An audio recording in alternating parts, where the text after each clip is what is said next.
Las Furias, alegoría política y desafío artístico, es una exposición que admite diferentes lecturas. En primer lugar, la más obvia, se trata de una temática mitológica y narra las desventuras en el Hades de 4 personajes, Ticio, Sísifo, Tántalo e Ixión, que habían sido condenados por desafiar a los dioses del Olimpo.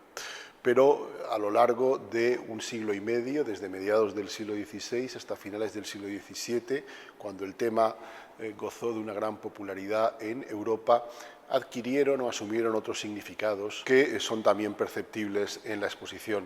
En primer lugar, el tema surgió como un encargo de índole política. En 1548, María de Hungría encargó a Tiziano 4 grandes lienzos con cada uno de estos personajes para su residencia, el Palacio de Binge, a las afueras de Bruselas, en la actual Bélgica. Del mismo modo que estos personajes mitológicos habían sido condenados al Hades por desafiar a los dioses, así los príncipes alemanes habían sido derrotados y castigados por su hermano, el emperador Carlos V, por haberse sublevado contra él. De tal forma que al elegir estos 4 personajes como motivo de esos lienzos, pues estaba recurriendo a una alegoría política de carácter totalmente novedoso, puesto que ni en la Antigüedad, ni en la Baja Edad Media, ni tampoco en las primeras décadas del Renacimiento, estos 4 personajes habían tenido un significado político.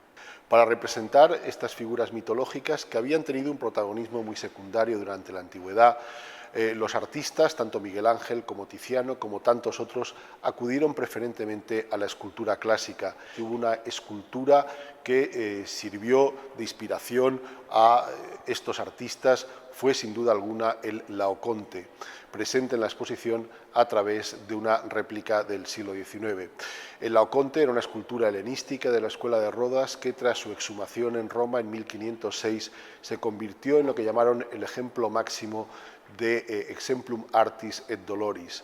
Exemplum artis porque ya desde la antigüedad Plinio lo había considerado la obra de arte suprema, superior a cualquier otra pintura y escultura.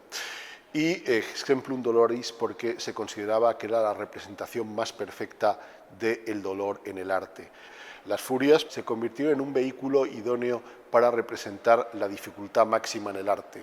Tanto la dificultad formal, eran enormes desnudos en escorzos inverosímiles, como la dificultad expresiva en la medida que representaban el más difícil de los affetti o estado de ánimos, que era el dolor. Vemos cómo los pintores se sirvieron de una serie de estrategias para abrumar al espectador y transmitirle esta estética del error. La misma estética tenebrista caravallesca pues ayudó a ello. Son figuras que se recortan sobre fondos prácticamente oscuros, traídas a primer plano, fuertemente iluminadas, que parece que se precipitan sobre el espectador. También estos pintores hicieron hincapié cada vez más en los aspectos más truculentos de los castigos de estos personajes. Vamos a ver heridas más sangrantes, vamos a ver expresiones completamente desgarradas. Hacia 1700 el tema se ha agotado y después de esa fecha ya no encontramos a ningún pintor que las pinte de forma conjunta. Aún así, de forma individual, estos personajes han seguido captando el interés de escritores, de artistas, de pensadores, aunque no siempre de forma homogénea. El siglo XX, por ejemplo, fue el gran siglo de Sísifo, que sirvió de inspiración a pintores, pero también a políticos como Rosa Luxemburgo, que asimiló los trabajos de Sísifo con la lucha del proletariado, o a pensadores y escritores como Albert Camus, autor del famoso mito de Sísifo, donde comparó las desventuras de este gigante con el absurdo del hombre contemporáneo.